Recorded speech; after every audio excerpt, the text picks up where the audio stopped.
Hey everybody, good morning. It is the 21st of March 2023. It's about 8 o'clock in the morning here Eastern time. The market is just starting to wake up, and what I'm going to do is I'm going to basically focus on the S&P 500 today because that's going to be where the action is more than likely going to be over the next 2 to 4 days. Before I get into all of this, as you all know, this is not financial advice. I'm not your financial advisor. You're responsible for your own trades, managing your own risk, doing your own research, and I'm just giving my opinion on the market. And I don't want to really waste a whole lot of time today, so let's go ahead and move on into the chart here and see what we've got in front of us. So I've got SPX here, just the cash index, and looking at what we've got, it looks like we've got a little bit of a channel going on here. I think that's quite obvious. And I'm going to go into the futures chart here in just a moment. That's going to really clarify quite a lot from what we are looking at on the screen here right now. But at the end of the day, what we're looking at is a complex move down. Initially, I had this showing as a little bit of like an expanding diagonal, but that didn't really work out too well. So what I mean is, I was looking at a move like this, and let me go ahead and change this so I don't have my extensions here. So we've got this guy here. I'll go ahead and highlight him just in green, right? And then I had this other one here showing there being a little bit of an expansion, like an expanding move to the downside. And I counted this as like a, WXYXZ or 1, 2, 3, 4, 5. I didn't really care for it a whole lot, even though technically it made sense. What I actually think I prefer for this move to look like is more of, 3 moves down, right? And then we have a correction up, and then we have, 5 waves down, a 1, 2, 3, 4, 5, right? So down here into the A, a little bit of an expanded flat here into wave B, and then we've got a little 1, 2, 3, 4, and then we've got 5 waves down here into this wave C. So this works a little bit better, and so I'm going to prefer this move for at least the time being, which means we're currently in a channel. And when I flip over to the futures, it's going to be much more clear. But what it looks to me is today, more than likely, we're going to open up somewhere around 4,000. We're going to open up close to it. Maybe like 39.90, 39.95. But we're going to be right up here near the top of this channel. So I think more than likely what's going to happen is we're going to see a bit of a pullback going into, the duration of today, maybe even early tomorrow. And then after FOMC tomorrow, I think everybody, like literally everybody out there, is talking about after FOMC, we're just basically going to crash into oblivion. We're just basically going to fall out of this, and we're just going to just drop and die. And I see more and more and more people that are saying that this is going to happen, which means that the likelihood of that happening is actually pretty small. So what that means, though, is if we do see, and I use the word if because this is all about probabilities and nothing is certain in this market, but if we do happen to open up here near 4,000 or 39.95, right, because we would be opening up right around right here, right? So this would be 39.97. If we open up around this area, I would expect there to be a bit of a pullback, right, going into tomorrow, right? And, maybe this happens very quickly. We don't know exactly what's going to happen. So tomorrow at about 2 o'clock, it's going to be about right here. If we see SPX drop between now and tomorrow, dropping about almost 100 points, that would be perfect for this move right here to complete, and we would actually, instead of seeing this drop where we fall significantly, we would actually be able to see this rise significantly. So if we find ourselves at the bottom of the channel tomorrow around 2 o'clock, then I would expect more than likely we're going to see a rise going into Thursday and Friday. Whereas if we find ourselves just sort of grinding, continuing to make our way higher, especially if we see the SPX cash index somewhere around 4,050 by tomorrow, then I would say that there is almost, it's almost guaranteed we're going to drop after FOMC. I think a lot is going to be determined based on where we go before then. So let's go into the futures chart. I'm going to be using this one in particular because I don't want to use the ES futures chart for some selfish reasons that I won't get into right now. But this channel is really actually pretty perfect, right? So, I was talking to members on the Discord. I'm like, yeah, you should probably be layering in down here. And on the ES futures, that was right around 3,900, right? And so this, of course, went all the way down here to about 3,868. But nonetheless, we had a good bounce off that 3,900 level, and we're up about 115 points from then. We've got a great channel here. This channel is, it's almost perfect. And if you were to look at this, what it almost looks like here is we've got like a W, X, Y, X, and then working on wave Z now. And again, looking to see how this is going to resolve is going to really make that determination on whether or not we do fall after FOMC. So, look at the move here. We've got a nice three-wave move up, a nice three-wave move down, three-wave move up, three-wave move down, and then we're working on a nice three-wave move up. And we can count these, and I'm just going to use ABC for, just to keep things easy. A nice little ABC up here, and then from here a nice little ABC down. And again, I'm just using this just for to keep things simple. A nice three-wave move up, and then from here a nice three-wave move down, and then from here we've got this smaller move, but again, it looks like we are in those finishing stages of this three-wave move up. And again, let me just go ahead and put this here, just clean it up just a little bit.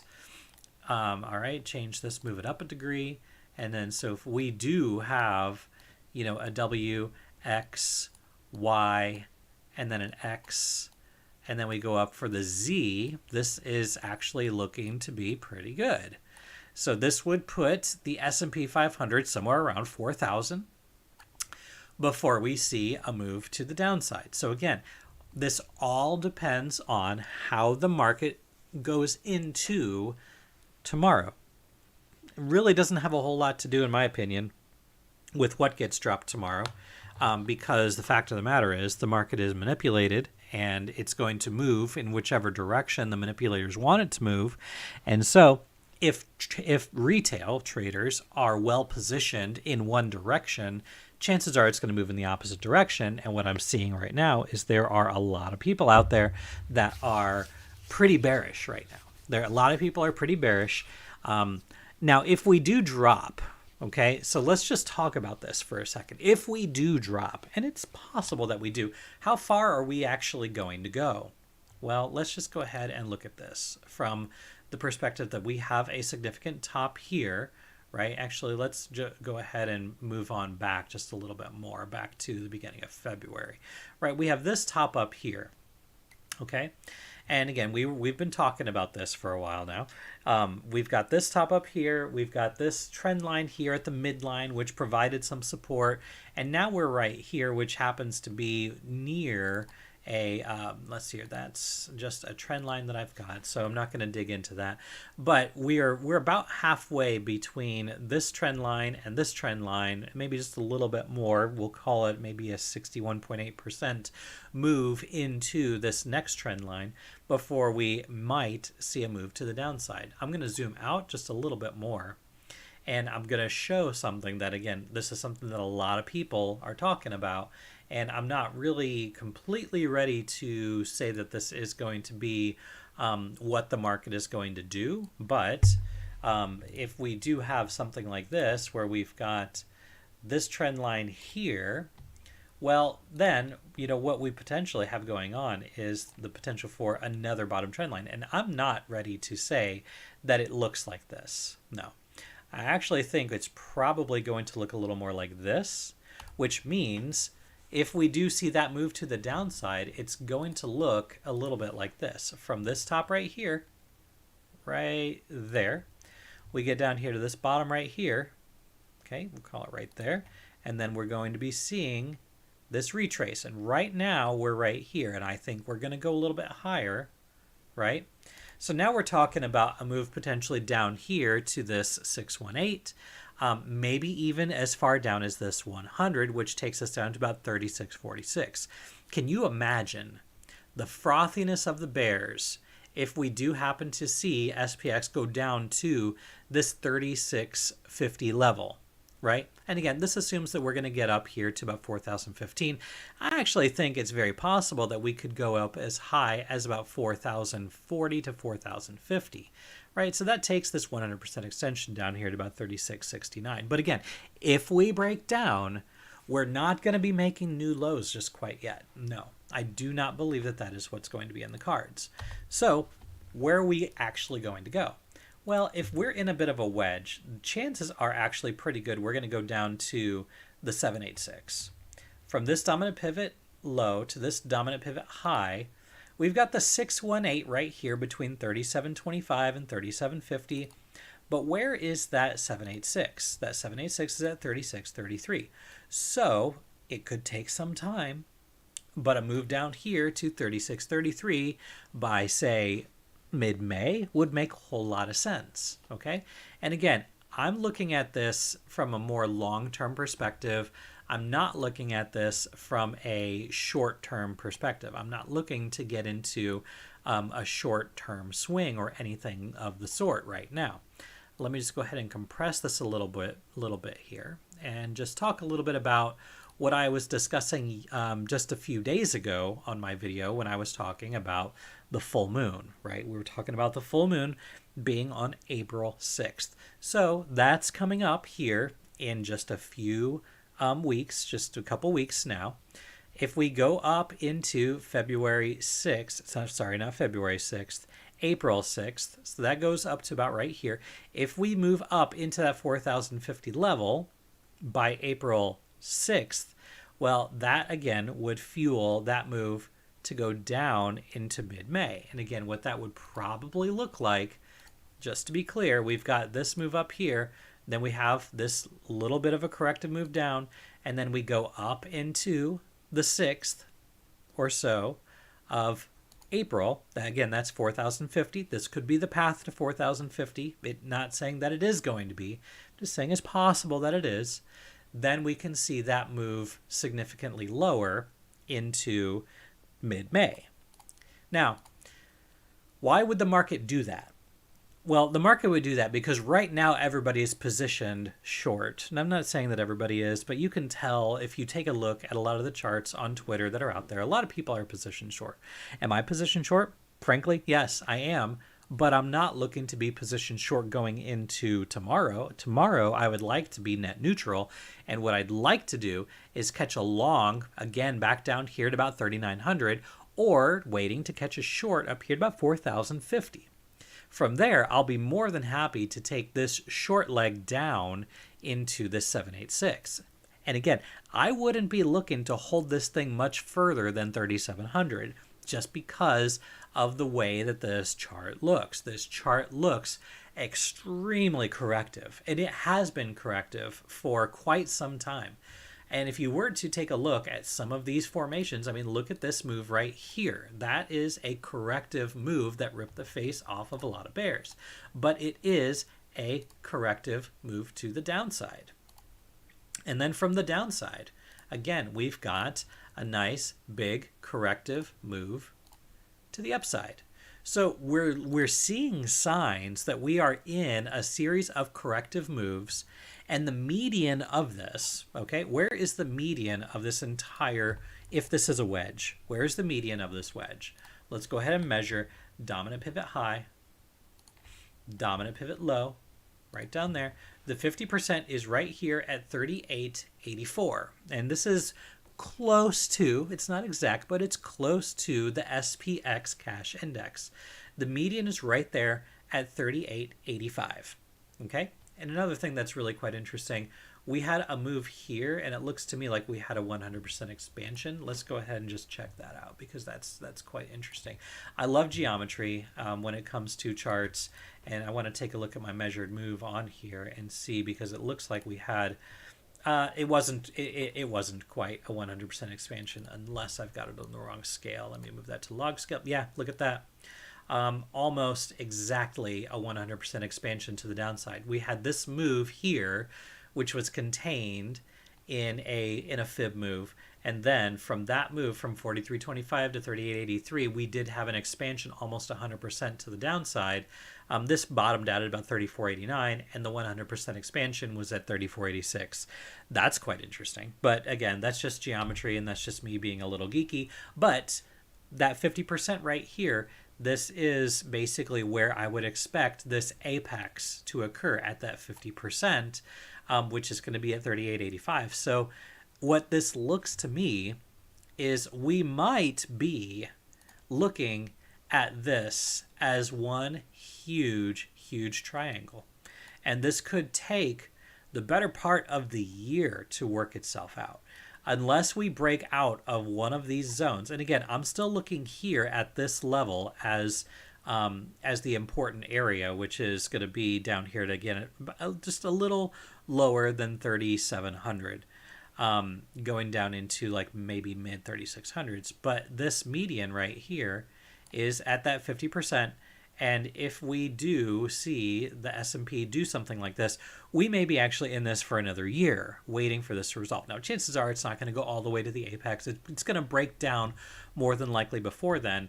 But if this is a wedge, right, that's a big if. We've got the A, we've got the B, we've got the C working on the D, and then we'd be going in for the E, which would probably go into August, right? I mean, take a look at this. We had this last year.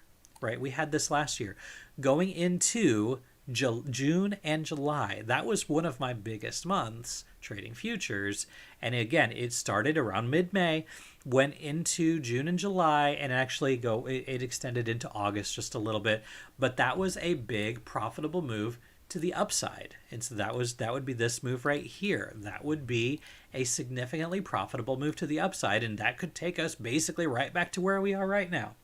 It'll catch a lot of people by surprise, and all of the bears, the late bears that got in down here. Now, granted, there's a lot of bears that are right now that are in right now, but all of those that get bearish down here are likely going to get their faces ripped off. We're going to see a move right back up to 4,050 again. Maybe it's not going to go that high. Maybe it stops at 4,000. We don't know. It's way too far in the future. We're talking months in the future, and we can't predict that. What we can do is take a look and see what the charts look like right now. And if you take a look at the 4 hour on this, we've got signs that the higher time frames are still moving down. Now, the red wave is trying to curl a little bit, but I have a feeling that today and tomorrow that's probably going to change a little bit, and we're probably going to see this green wave again, which we're starting to create some early signs of bearish divergence. And again, it's too early to tell, but if we do have a higher high here mixed with a lower high on the indicator, we would have to turn around right around now. But this would be honestly a perfect time to do that and to see a move going down into FOMC, and then tomorrow we can see that move continue to the upside, but likely still contained in this channel. But if it breaks out, I'm looking at a move to 4,050 on SPX cash, which is going to be closer to 4,100, maybe 4,080 on the ES futures. And then we can see another move to the downside. And if this is a wedge, don't hold it much further than 3,700, because really our downside target for this is going to be somewhere around this 3650 to 3660 area. And likely it's not going to go much further than that. It may not even get that low. We still don't have this second touch on the lower rail to make a determination on what this wedge will look like, if it's even a wedge at all, right? Because there's always the possibility that it's not going to be a wedge. I will take a look at Bitcoin here at the end. I'm finished with the S&P. So what does Bitcoin look like? Let me make sure that I've got the right chart here.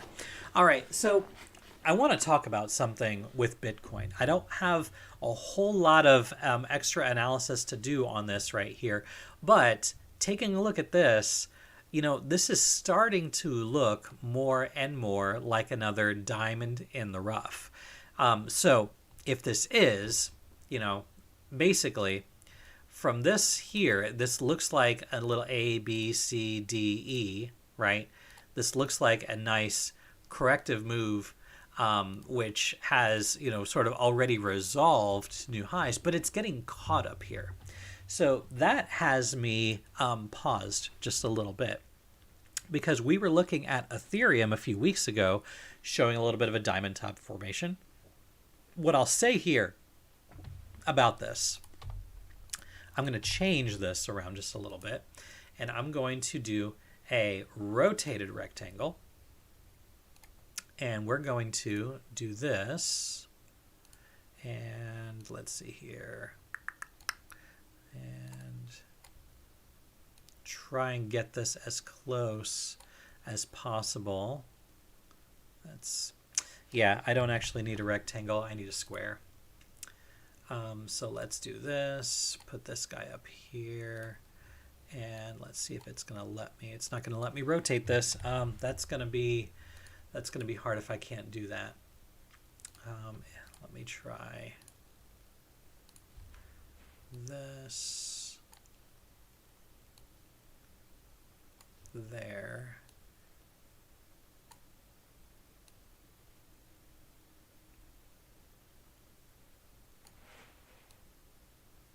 No, it's not gonna. I won't be able to do that. So I'll just go ahead and I'll have to use the polyline tool.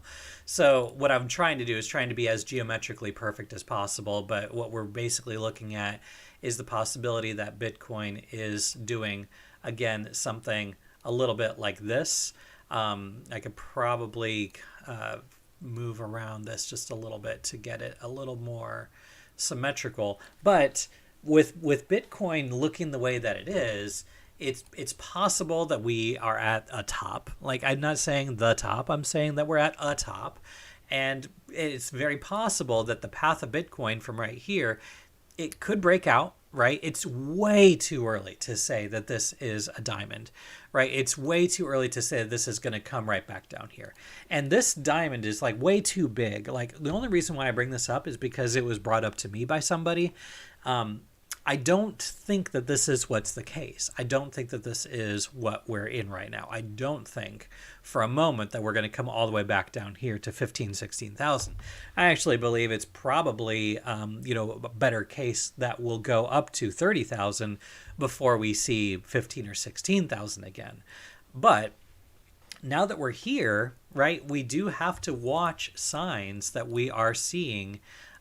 Signs of exhaustion. We're at the top of a trend line, right? So we've been watching this for quite some time. And I'll continue to say that the risk is being in Bitcoin right now. And your better reward, more than likely, is going to be sitting in alts.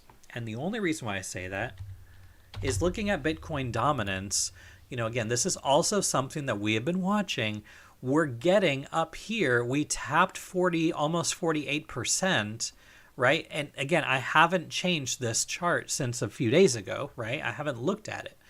But it looks to me like we're getting to the top of this wave 3, which means that wave 5 is close to being done or done. And again, what that would then mean is we're going to be seeing something like this before we see another move higher, right? So going into this wave 4, and again, I'm using a dominance chart with Elliott wave theory. That's not ideal, but it has been working. From this dominant pivot low right here to where we're at right now, where we've topped out, let's just say that we're topping out there, right? Let me change this back to my wave 4. Right, we'd be taking a look at dominance coming down here to roughly 44%. That's a big, big drop, you guys. And again, it could take some time for this to occur, but watch to see what happens around April 6th, right? We may only go down to this 236, which is probably the more likely scenario if I'm being completely candid with you all. I'm going down here into the very beginning of April. So we're talking about the next couple weeks. Potentially, we're going to be more than likely seeing a little bit of a run on alts. But what we're waiting for is this. We're waiting for this guy to come up here to 50%. And when Bitcoin dominance hits 50%, You need to be ready for what could be coming next. And we'd be taking a look at this move right here. This is your alt season going into the last half of 2023. But now, we found support over and over and over and over and over down here. And we've seen resistance 1, 2, 3, 4, 5, now 6th time. So it is possible, you guys, that we just continue flying up through here and we go to 57 to 60%. That would be very bad for alts, just to be completely fair. But, just kind of holding it out, we've got very good chance of a little bit of an alt run over the next couple weeks. Wait for this move to go up here for Bitcoin dominance to go up into the end of May, right? Again, we were talking about the S&P, the middle of May, right? We were talking about the possibility for a good significant move going into June and July. And again, this might be exactly the same, right? We might see Bitcoin dominance topping out, which means Bitcoin is probably going to increase in value. And then this move down here doesn't mean that Bitcoin is decreasing in value. This move just means alts are going to be outperforming Bitcoin. So if you're talking about buying Bitcoin now, unless you're doing that simple DCA strategy, right? And you just buy Bitcoin every day, right? Which I do in one of my accounts. I do buy Bitcoin every single day at the same time every day. It's a simple strategy that works. It works well. But if you're buying Bitcoin up here in significant ways, you should probably wait, because more than likely your increase in alpha is going to be in alts more than likely over the next few weeks. And yeah, Bitcoin looks to me like it's going to have another run to the upside, which means Bitcoin's probably going to make that run to about 30,000.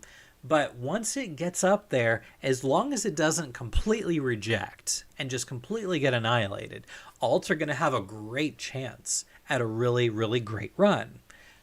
But we've got to keep an eye on this dominance, because this is going to be the key, right? This is going to be the key. I'm not going to talk about tether dominance. I'll do an update on tether dominance in the next couple days, because I want to see what happens going into the beginning of April. So we'll be keeping an eye on that.